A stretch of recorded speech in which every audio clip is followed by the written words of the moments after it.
everyone, welcome back. My name's ET, and we are on WYSTEM Engineering Part 2 of 2.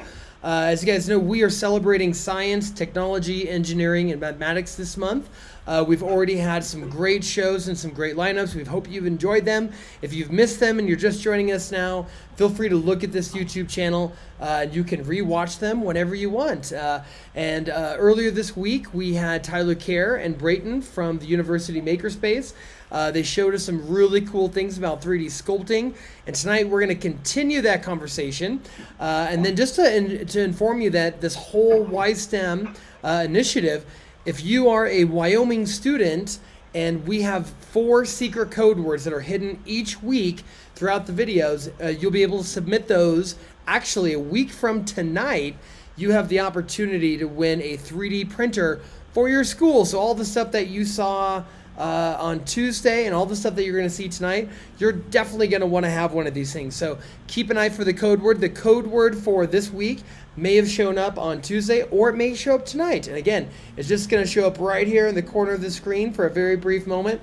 Write that down, and then a week from today, you'll be able to submit that, and then we will have our finale party next Friday to wrap up WYSTEM. So, without further ado, we are again very humbled and privileged to have Tyler Kerr and one of his students, Brayton, that are going to continue the conversation around 3D printing, sculpting at the University Makerspace. So I'm going to go ahead and hand it right over to Mr. Kerr. Show us some cool stuff. Well, thank you, ET.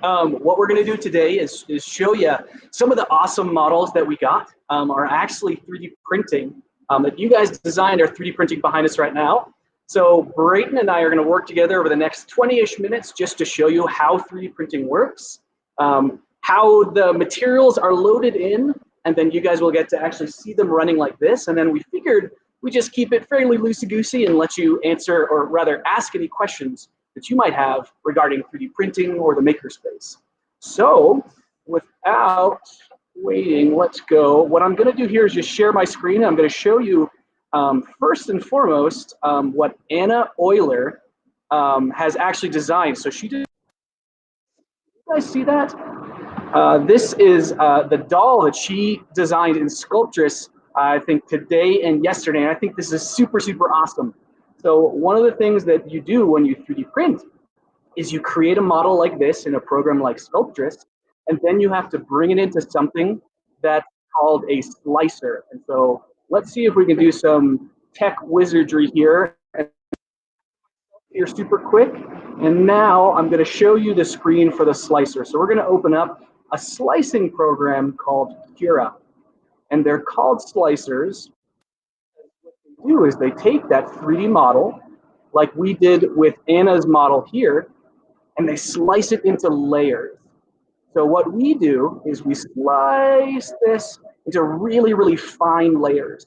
So the layers of this 3D model are actually 0.2 millimeters high. So 0.2 millimeters is 200 microns, which is pretty crazy. So you can sort of see, if we zoom in, you can see the layers of the model. And if you guys know anything about geology or any sort of mapping, this does sort of look like a terrain map or a topography map. And that's because the way 3D printing works, and we'll talk about this when we actually take a look at them, is it's going to print that layer by layer. So it's going to start way down here. You can see, if you can see on the screen, there's 193 layers for the doll that Anna designed. And it starts all the way down here at layer 1. And then what it'll do is print up layer by layer, and it'll add some structure inside to make it a little strong.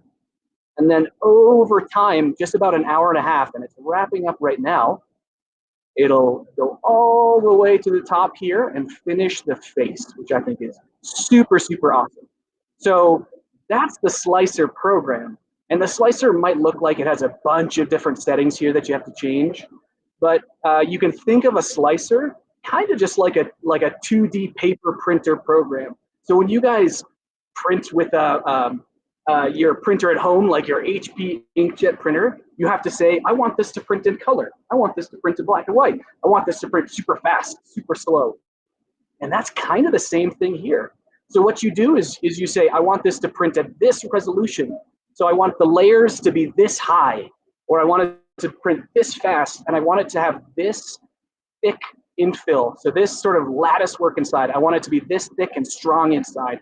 Or I don't really care about what's inside, so I want to keep it all loose in the middle. Let's just slice it. See.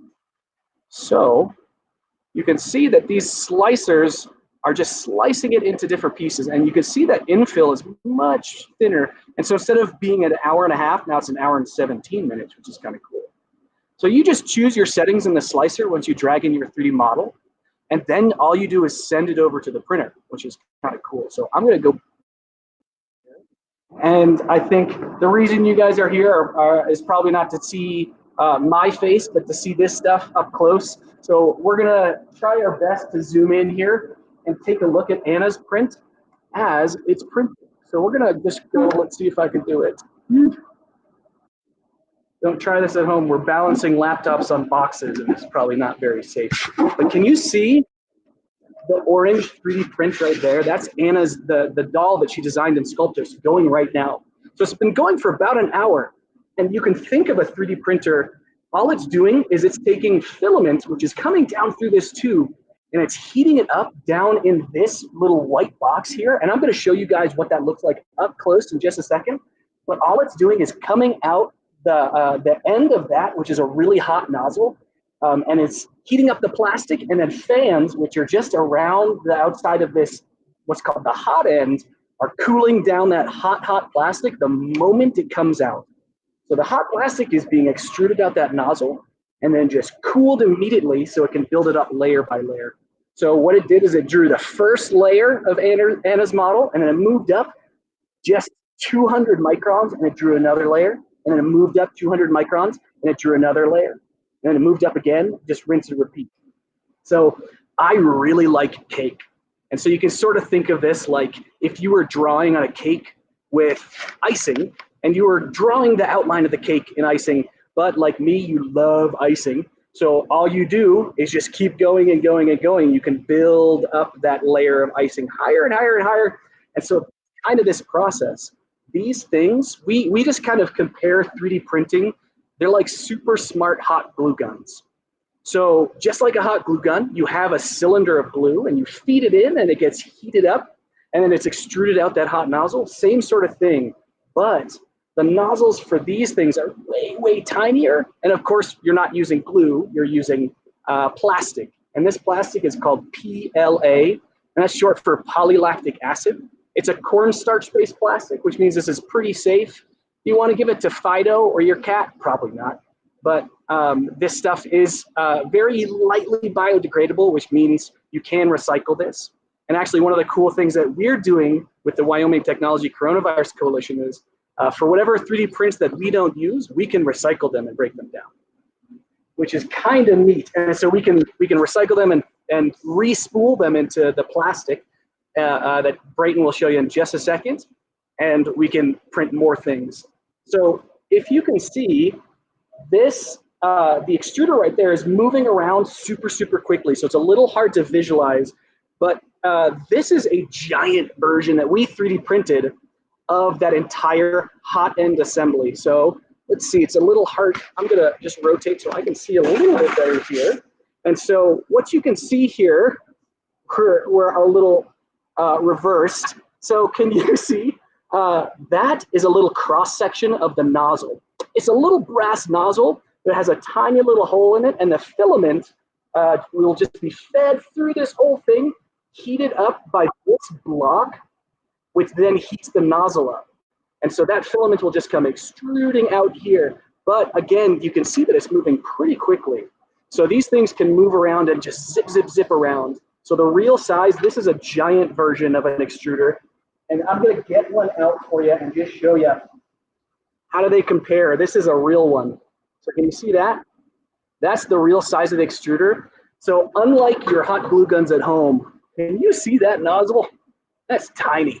So that's just 400 microns across, which means these can get really fine detail stuff. And so that's where we can actually do some really fun 3D printing, where we can 3D print like articulated materials like this. So Lars, in the next episode that you guys will see next week, is going to talk about some of the really cool things you can 3D print. So you know that these sort of work like a super smart hot glue gun, but unlike a hot glue gun, these are being driven by a computer. So they're moving around by a computer that's giving them instructions that we programmed in just by clicking a couple buttons in the slicer. But what we got to do next is load in material. So these can't work if you don't load in the material, that filament on the other side. So we're going to just go to Brayton, and he's going to show you how filament is loaded in. And then he's also going to show you the types of filament. And then he's going to zoom in. You guys got to see his really cool 3D model yesterday, or rather on Tuesday, of the rack that he 3D modeled. And so what he's going to show you is a 3D model of this machine and in the back and how it works and how it grabs filament and sort of pushes it up the what's called the feeder box and grips it and loads it into the machine. So let's pan over to Brayton here, and hopefully sound will be okay.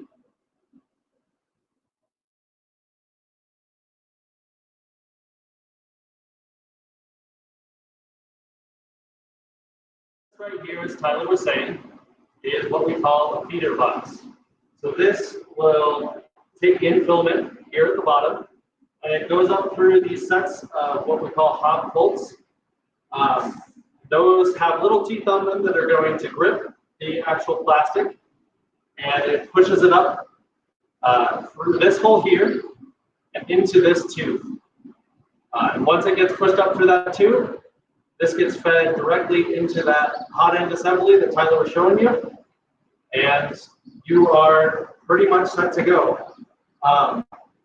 So we're going to go ahead and show you a little bit closer here. So let me switch my screen over.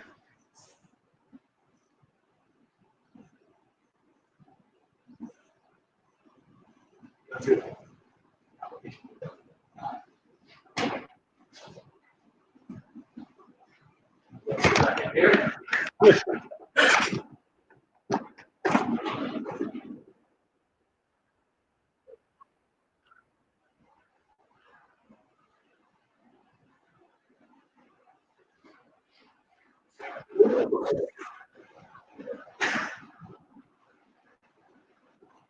Okay. Cool. All right. So this here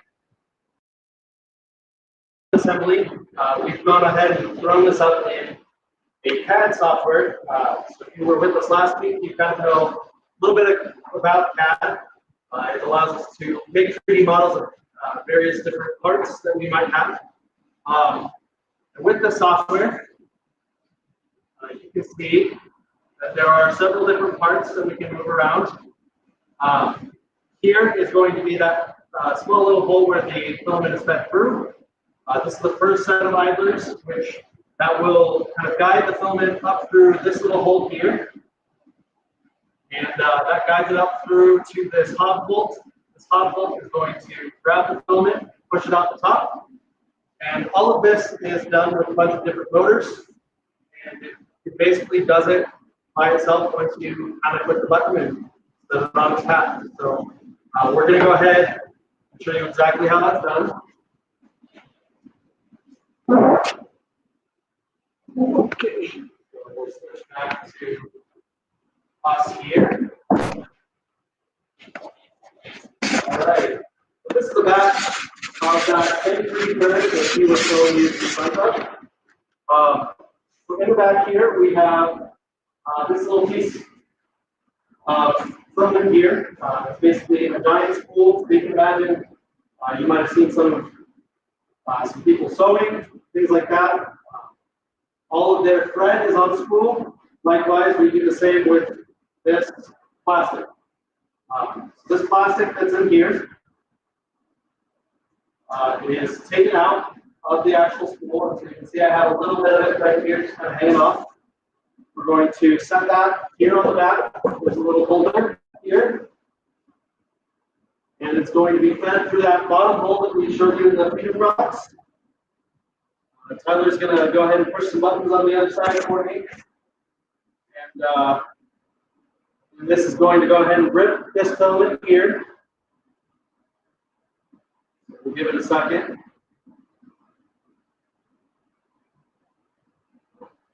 All right, so you have to push pretty hard with these, just so that that hot glue actually ends up gripping this.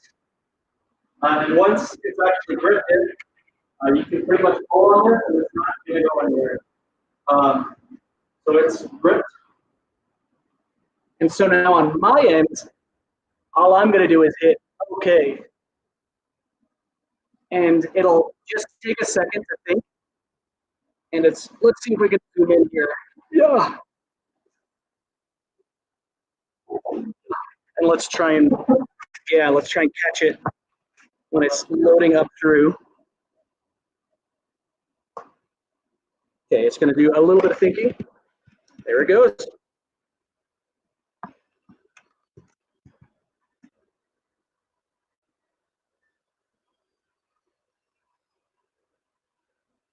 So it's sort of not an exciting process in the beginning because it still has to heat up, just like when you plug in a hot glue gun. It takes a little bit of time. So while it's heating up here, what we can potentially do is show you how they're. And let me check in with our technicians here. Are we getting some reverb? Okay. So maybe we can look at you. And that way, a little bit better. Let's get a shot. Okay. So now you can start to see, you can zoom in. It's starting to extrude that filament.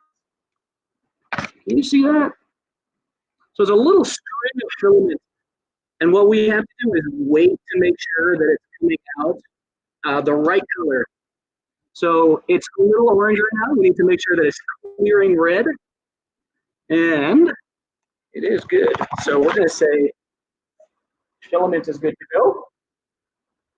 And now that filament is already, it's cool to the touch. And that's thanks to those fans. So you can see that's that thin filament.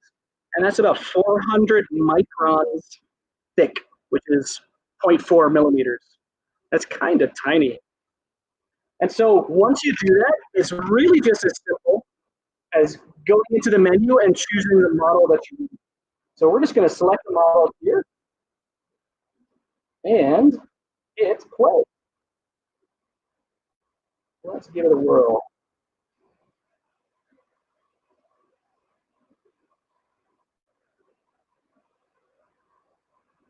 So now one of the cool things, let's see if you can see this.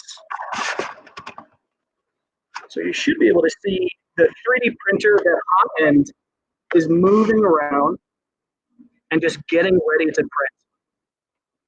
So we'll do a thing here just like whenever you watch a cooking show and they put it in the oven and then they grab another one immediately that they've already prepared.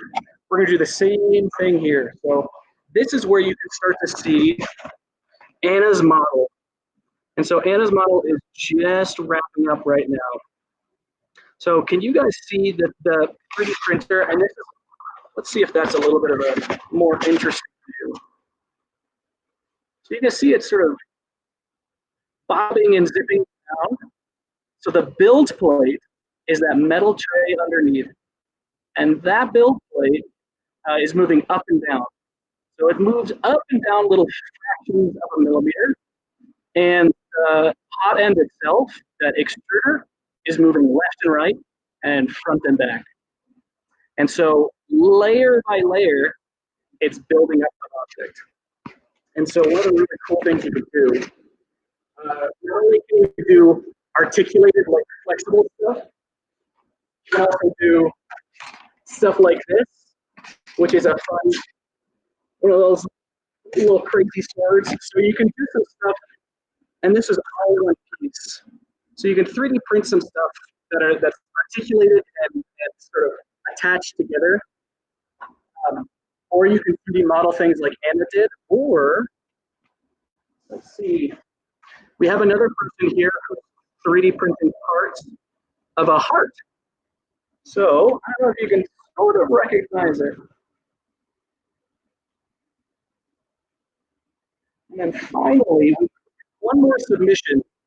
And so this was called Deathly Hallows. And so you can start to see it forming now. And this one, it says it'll be done in 56 more minutes. But that's it going right now. So there was a question last time. How do you make a 3D printer? So oftentimes we can get them fully assembled like these, but one of the really cool ones you can get, you see down here, so this is a 3D printer that has some 3D printed parts. So can you see right there, the orange pieces, all of those orange pieces, and even some of these black pieces were 3D printed. So you can buy a 3D printer, but you can also sort of 3D print a 3D printer, which is kind of nuts. So those are called Prusa 3D printers. And one of the really cool things is that one of you guys watching who submitted all of those secret code words is going to win a Prusa 3D printer, the little brother and the little sister to that one. So it's a little bit smaller, but it's really, really cool. I think what we want to potentially do is open it up to questions and see if there are any questions about 3D printing or about what we do in the makerspace. And just go from there. If you guys want, we could show you a tour of everything, but Yeah, let's see. What questions do we have? So the 3D printer that we will be awarding one lucky student in Wyoming is from the Prusa model. And what can they do with that 3D printer? oh my gosh. Same thing that we're looking at tonight. So believe it or not, these printers are really cool because they don't really break down. Those printers are really cool because one, you learn how to assemble them, which is really, really cool. But two, they could use what we call exotic material. So they can 3D print with plastic, but also plastic mixed with wood or like copper filament. So you can polish it and toss it in a rock tumbler. Kind of crazy. Wow, So that is crazy. it can 3D print with plastic, but it can also do all of these things were printed on a Prusa. So these ones that are like flexible material, kind of cool. And let me see if I can grab it. Yeah.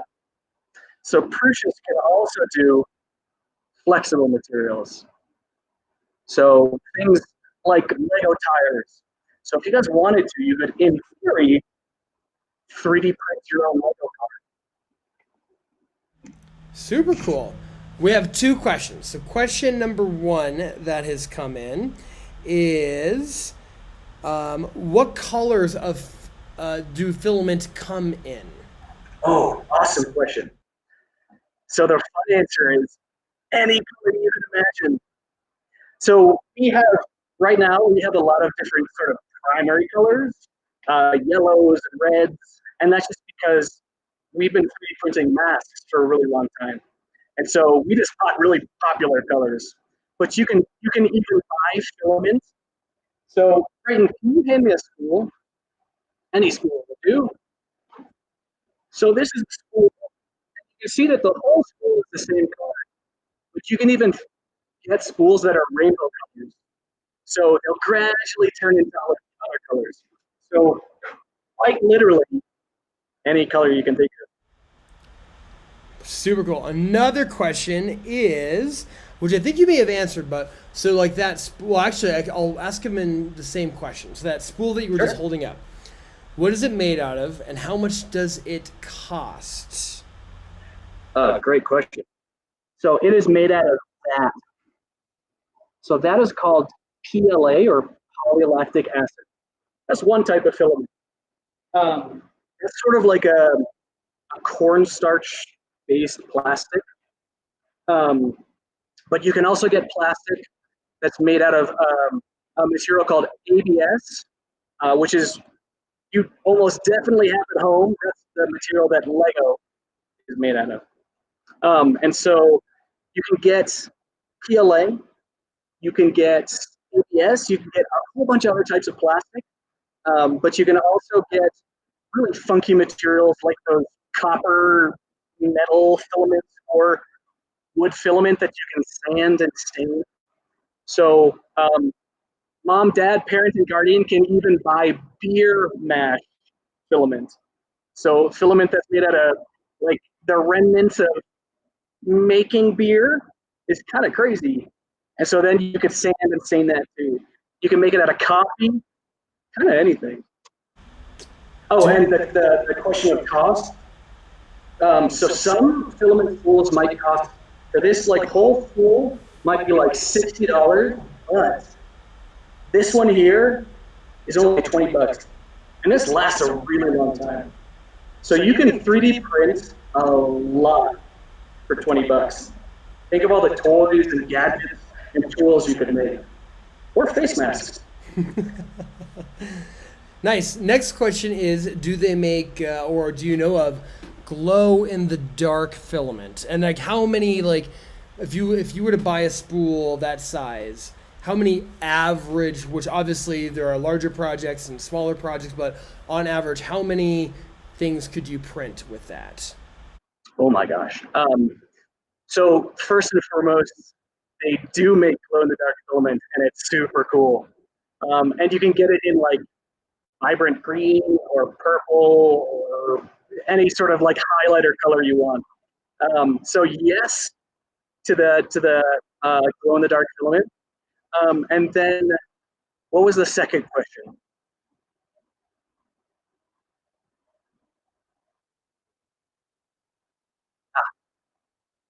So let's do a little math right now. So one of these balls is 1,000 grams. And I'm going to share my screen again. So this is 1,000 grams. And, oh, cool, the print just finished, which is really cool. So I'll show you that in a second. So this is the doll that is designed.